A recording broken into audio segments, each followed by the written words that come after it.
We're here with head coach Breck Draper from the Tuttle Tigers. First off, Coach, it's been a few sleeps since I interviewed you at the Hall. Yep. How has life changed for you personally since you left Heritage Hall? Good. Heritage Hall was a great place for me and my family. We really enjoyed those people. You know, I went on to UCO after I left there and got to experience the college level. And now Tuttle is one of those communities that's special to me, special place for – we got idiots. I love these guys. We'll get a few bombers in, I'm sure. My wife gets to work here. I work in the same building as my wife. My little ones get to grow up in a great community.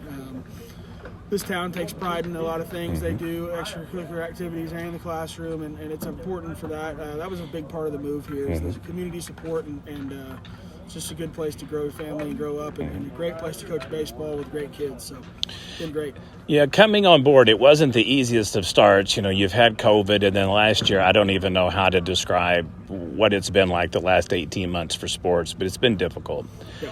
And you alluded to this in your post-game conference. The season ended well by most accounts, but it was not what the boys wanted it to be, ending 31-4 and losing the state quarterfinals. Yeah. What lesson have they taken into this season from last year?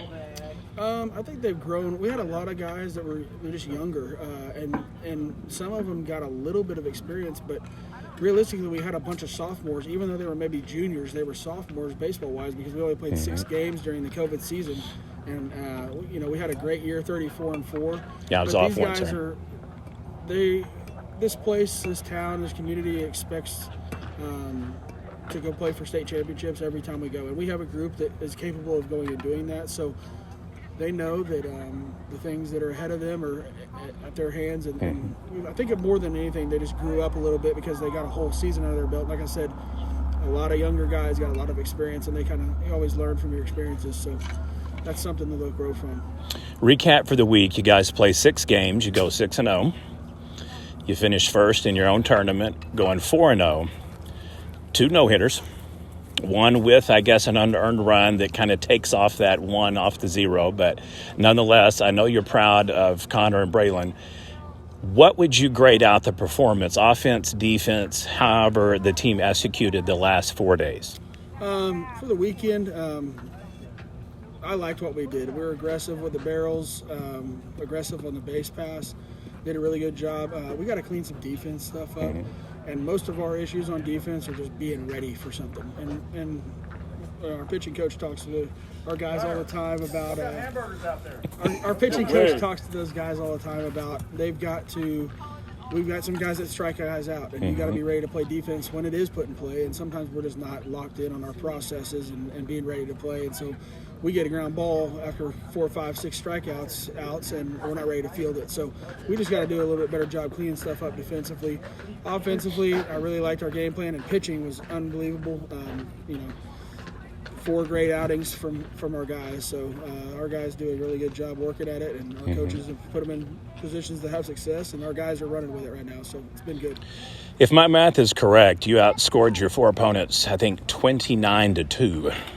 So that is plus 27 ball, and you win a lot of games that way. Sure.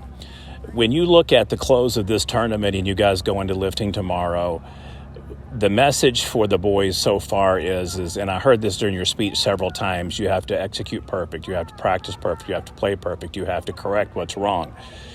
Thus forward, you guys are arguably number 1, number 2 team in the state. You're 9-0. What is the goal from this point forward to get through this month, to get into March, into April, then facing May where you want to be? Just keep adding good days together is our goal, is just to continue to grow as a team. I think that's important for talented teams and we're blessed. We have some talented players, and talent only goes so far.